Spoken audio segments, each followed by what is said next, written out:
नमस्कार दोस्तों, मैं आप सभी का स्वागत करता हूं आपके अपने चैनल स्पेशल एजुकेटर भारत। मैं आप लोगों से फिर आ चुका हूं मिलने। इस बार हमारा जो टॉपिक है वही हिंदी पे होगा। ध्यान रखिएगा, हिंदी पे होगा। ठीक है, क्लास 1 है और ऐसे ही प्रश्न आते हैं, कई बार आए हुए और बार बार प्रश्न आने वाले ही मैं आपको कराता हूँ और मोस्ट इम्पोर्टेंट होता है, ये भी आपको बात पता है। ठीक है, जो भी भाई बंधु हमारे सीटेट की तैयारी कर रहे हैं तो इस चैनल को ज़रूर सब्सक्राइब कर ले, क्योंकि एक मोस्ट इम्पॉर्टेंट क्वेश्चन आपको यहाँ से मिलता है हर समय।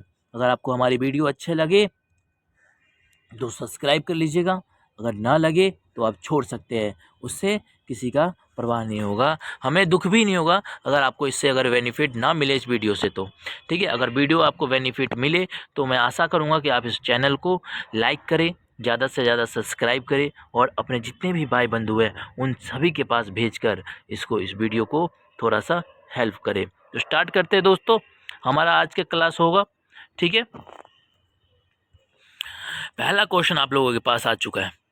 पहला क्वेश्चन क्या कहता है, ध्यान दीजिए कि पहला क्वेश्चन कहता है हिंदी भाषा किस लिपि में लिखी जाती है। तो आपको पता होना चाहिए हिंदी भाषा जो है वो देवनागरिक लिपि में लिखी जाती है। ये एक राज्य भाषा है, ना कि एक राष्ट्र भाषा है। ध्यान रखिएगा, राज्य भाषा इसे घोषित कब किया गया, जैसे राज्य भाषा इसे घोषित किया गया 26 सितंबर 1949 को। ध्यान रखिएगा, 14 सितंबर 1949 को इसको राज्य भाषा घोषित किया गया देवनागरिक को। और वर्तमान में कौन सी हिंदी बोली जाती है, ध्यान से, वर्तमान में कौन सी हिंदी बोली जाती है दोस्तों, खड़ी हिंदी बोली जाती है, खड़ी बोली बोली जाती है। ध्यान रखिएगा।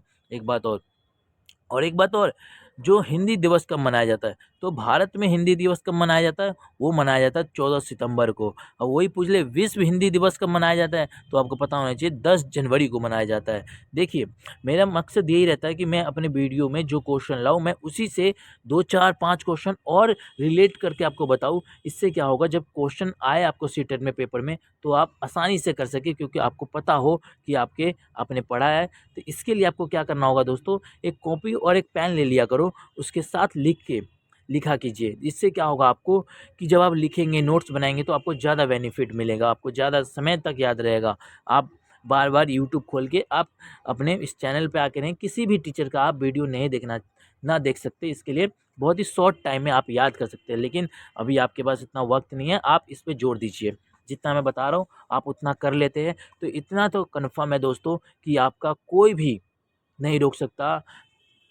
मतलब 95 प्लस आएगा आप लोगों का, इतना ध्यान रखिएगा। अगर कोई बच्चे के पास टाइम ज़्यादा है तो इस वीडियो को पूरा देखिए और रिलैक्स होकर देखिए, कोई घबराने की बात नहीं है, कोई स्किप मत कीजिए ज़्यादा।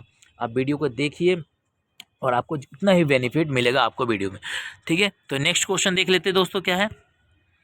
नेक्स्ट क्वेश्चन आता है दोस्तों, यहाँ पे बोलता है शुद्ध वर्णी वाले शब्द बताओ जिसका चयन कीजिए। शुद्ध वर्णी मतलब एक ऐसा जो सही तरीका से लिखा हो, एक सही अक्षर लिखा हो। देखिए, पूजनीय कभी भी नहीं होता, ध्यान रखिएगा, पूजनीय होता है। यहाँ लिखा पूजनीय, ये होता है पूजनीय। ध्यान रखिए, शब्दों में कुछ अंतर होता है, ज़्यादा अंतर नहीं होता कभी भी। ठीक है, ये तदोपरांत तदोपरांत कभी भी नहीं होता, तदुपरांत होता है। ठीक है, ध्यान रखिएगा, कवित्री नहीं होता भैया, कवित्री होता है, ध्यान रखिएगा। ठीक है, अंतराक्षरी बिल्कुल सही लिखा है, हमारा ऑप्शन नंबर ए बिल्कुल सही होगा दोस्तों, ध्यान रखिएगा। नेक्स्ट क्वेश्चन चलते हैं आप लोगों के साथ लेकर, और ध्यान से पढ़ते रहिए और मजे लेके पढ़ते रहिए आप लोग दोस्तों।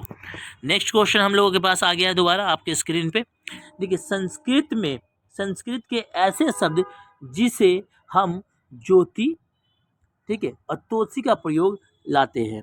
ठीक है, जो और त्यो का प्रयोग में लाते हैं, तो वो कौन सा हुआ, तत्सम। तत्सम को एक संस्कृत वर्ड है, इसको हम जो को तो में इस्तेमाल करते हैं, ध्यान रखिएगा। तत्सम जो इसको बोलते हैं संस्कृत में, जो होता है, और हिंदी भाषा में इसको प्रयोग क्या करते हैं, तत्सम। ठीक है, ये तीनों आंसर हमारा गलत होगा। देखो, देशज ये नहीं हो सकता, विदेशज जो ये भी भाषा है, आपको मैं आगे इसी क्वेश्चन में करा दूंगा, आपको पता चल जाएगा। देखिए, नेक्स्ट क्वेश्चन क्या आता है दोस्तों, ये आया कि निम्न में से जो कंठ से निकलने वाली शब्द होती है, जो ध्वनि होती है, वो कौन सा है। तो देखिए, र और यह र नहीं हो सकता, क्योंकि एक अंश, जो अंशता है। ठीक है, ये हो गया ताल्य वाले, तालू से बोले जाने वाला च छ, ये सब तालू से बोले जाते हैं। ये ट ठ ये मूर्धन्य वाले शब्द है, ध्यान रखिएगा मूर्धन्य वाले शब्द है ये। आगे क्वेश्चन आएगा मूर्धन्य से आपसे रिलेटेड पूछा जाएगा। ठीक है दोस्तों, तो देखिए कंठ से कौन सा शब्द बोले जाते हैं? क, ख, ग, घ, अंग, ऐसी ह, अ। तो इसमें देखिए इनमें से कौन सा है? देखिए हाँ मिल गया हमें यहाँ पे ये वाला अ और ख, तो आंसर डी हमारा यहाँ पे सही होगा दोस्तों। नेक्स्ट क्वेश्चन देख लेते हैं, इनमें से कौन सी शब्द जो होता है तत्सम से हिंदी बनाया जाता है? देखिए इनमें से कौन सा शब्द है जो तत्सम से हिंदी बनाया जाता है? तो आपको पता होना चाहिए तत्सम जो है एक अपने आप में ही संस्कृत शब्द है। ठीक है, तो समझ लेते हैं। देखिए घोट जो इसका कोई मीनिंग ना हो, ध्यान रखिएगा, उसका एक खुद ही मीनिंग हो, वो शब्द को आपको चुनना है यहाँ पे। देखिए घोटक मतलब होता है क्या? घोड़ा। और सूची मतलब होता है सुई। ठीक है, गोमल मतलब होता है गोबर। और आम मतलब होता है आम। इसका कोई मतलब है नहीं है, आम को आम ही बोलते हैं। संस्कृत में क्या बोलते हैं? आमरम। तो हिंदी में भी आम ही बोलेंगे, ध्यान रखिएगा इस बात को। देखिए लिखते चलेंगे, आपको बेनिफिट होगा। वीडियो अच्छा लगे तो लाइक जरूर किया कीजिए दोस्तों, आप लोग लाइक करना भूल जाते हैं, तो लाइक किया कीजिए आप लोग। अगला क्वेश्चन देख लेते हैं, थोड़ी सी यहाँ अंदर मिस्टेक है थोड़ा सा, यहाँ देख लेते हैं नेक्स्ट क्वेश्चन। स्थान के आधार पर बताइए कि मूर्धन्य व्यंजन कौन सा है? देखिए मैंने आपको अभी पीछे बताया था मूर्धन्य व्यंजन कौन सा है, और वो यहाँ पे आ गया। मूर्धन्य व्यंजन कौन सा होता है? जो आपके ट, ठ, ड, ढ ये वाले जो होते हैं मूर्धन्य वाले शब्द होते हैं। तो देखिए ट किसमें? पहले में ही हमें मिल गया आंसर, बाकी इन तीनों में नहीं है। ट का कोई भी व्यंजन वर्ग हमें नहीं मिल रहा, तो आंसर ए हमारा सही होगा। देखिए बिल्कुल टॉप इंपॉर्टेंट मोस्ट क्वेश्चन है, हर बार पूछा गया क्वेश्चन है, आप कभी भी देख लीजिएगा। आपको मोस्ट क्वेश्चन ही इस चैनल पे कराया जाता है जो आपको बेनिफिट मिले, आपको 130 प्लस भी लाने में आपको सहायता कर सके। तो इस वीडियो को अंत तक बने रहिए और देखते रहिए, और नोट जरूर किया कीजिए आप लोग, ध्यान रखिए। अब देखिए नेक्स्ट क्वेश्चन क्या है दोस्तों, अपना किया पाना। देखिए ये बोला है वो मुहावरा, बताइए अपना किया पाना। तो अपना किया पाना क्या? परेशान करना? नहीं जी, परेशान करना क्यों होगा? अन्याय करना? नहीं जी, अन्याय करना भी नहीं होगा। शर्म करना? बिल्कुल नहीं, शर्म करना क्या। इसमें अपने कर्म को भोगना, अपने कर्म का फल भोगना होता है हमेशा, ध्यान रखिएगा। आंसर हमारा राइट सी है। ठीक है दोस्तों, अब देख लेते हैं यहाँ पे दोस्तों इन 9 क्वेश्चन क्या कहता है कि इनमें से कौन सा लाभंश का चिन्ह सा है? बताइए लाघव जो होता है, लाघव का चिन्ह हमें बताना है, कौन सा होता है लाघव। तो समझते हैं पहले। देखिए विराम का कौन सा चिन्ह होता है? विराम का अलग अलग। जनक कौन थे? विराम का पहले जनक बताइए। तो जनक जो थे ममता प्रसाद था, सॉरी कम कामता प्रसाद तो थे, वो ये हमारे चिन्ह का आराम का जनक कहा गया। विराम का जनक कहलाते थे। कई बार क्वेश्चन में पूछा गया है कि इनका जनक कौन था, तो आपको पता होना चाहिए कामता प्रसाद जो थे इनका जनक थे। इन्होंने 20 चिन्हों का इस्तेमाल किया था, 20 चिन्ह बताए थे। वो चिन्ह कौन कौन थे? देखिए जैसे आप श्रीमान लिखते हैं तो ये नीचे लगाते हैं श्रीमान का, वो ऐसे ही जैसे आप मास्टर लिखते हैं तो मास्टर में ऐसे, जैसे आप डॉक्टर लिखते हैं तो डॉक्टर में ऐसे लगाते हैं। तो ये सब चिन्ह होता है जिन्होंने, जिसको हम लाघव, ठीक है, लाघव चिन्ह हम बोलते हैं। जैसे पुलिस होता है तो आप पुलिस लिखते हैं और इसके पीछे बिंदु से लगा, इंजीनियर होता है इसके पीछे वो लगाते थे। तो ये वाले जो आंसर डी है हमारा, डी आंसर राइट है दोस्तों, ध्यान रखिएगा। कई बार पूछा गया है लाघव चिन्ह कौन सा था, इसका जनक कौन है। तो इन्होंने 20 ऐसे चिन्ह बताए थे और इनका जनक तो थे कामता प्रसाद थे, भारत के ही थे ये। नेक्स्ट क्वेश्चन देख लेते हैं दोस्तों। नेक्स्ट क्वेश्चन कहता है आप लोगों को कि जो धातु या शब्द के अंत में जोड़ा जाता है, बताइए ऐसा कौन सा धातु है जिसे शब्द के अंत में जोड़ा जाता है, उसे क्या कहते हैं। तो एक बात मैं बता दूं, जो उपसर्ग होता है, वो जो उपसर्ग को स्टार्टिंग में जोड़ा जाता है, ठीक है, और उसको हम उपसर्ग बोलते हैं जो स्टार्टिंग में जोड़ा जाता है शब्द के। और प्रत्यय जो होता है उसको अंत में जोड़ा जाता है, उसे हम प्रत्यय बोलते हैं। इसके पीछे जोड़ते हैं, शब्द के पीछे जोड़ते हैं प्रत्यय।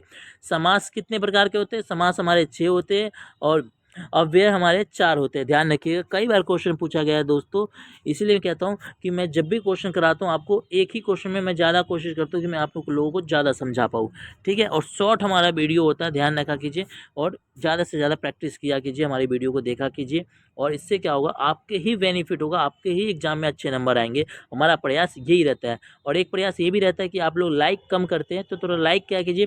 अगर कोई भी दिक्कत और समस्या हो आपको इस वीडियो में या अदर वीडियो में, तो आप कमेंट क्या कीजिए। कमेंट से हमें ये पता चलेगा कि हमारे अंदर क्या सुधार करने की आवश्यकता है। हम उसको पूरा आशा रखेंगे कि अगले वीडियो में आपको उसको चेंज कर दिया जाए। ठीक है दोस्तों, तो आप समझ गए होंगे, आपको पता भी चल गया होगा कि हमें जो अंत में कौन सा जोड़ा जाता है, प्रत्यय, स्टार्ट में ये। ठीक है दोस्तों, स्टार्ट करते हैं नेक्स्ट क्वेश्चन। देखिए नेक्स्ट क्वेश्चन क्या कहता है कि यहाँ पे ग्रीस, ग्रीस कौन सा संधि है। ग्रीस कई बार पूछा गया है, इसका एक ट्रिक समझिए। सीधी सीधी बात है, इसकी ट्रिक समझिए। जो जो अक्षर जितना बड़ा, उसकी संख्या उसकी जो आंसर होगा वो उतना बड़ा होगा। समझते हैं पहले वर्क। देखिए जो होता है दोस्तों, इनमें अलग अलग, जैसे महेश हो गया, रमेश हो गया, कमलेश हो गया, सुरेश हो गया, ये ए वाले जो होते हैं ना, वो ज़्यादा ही आंसर पाए जाते हैं संधि में।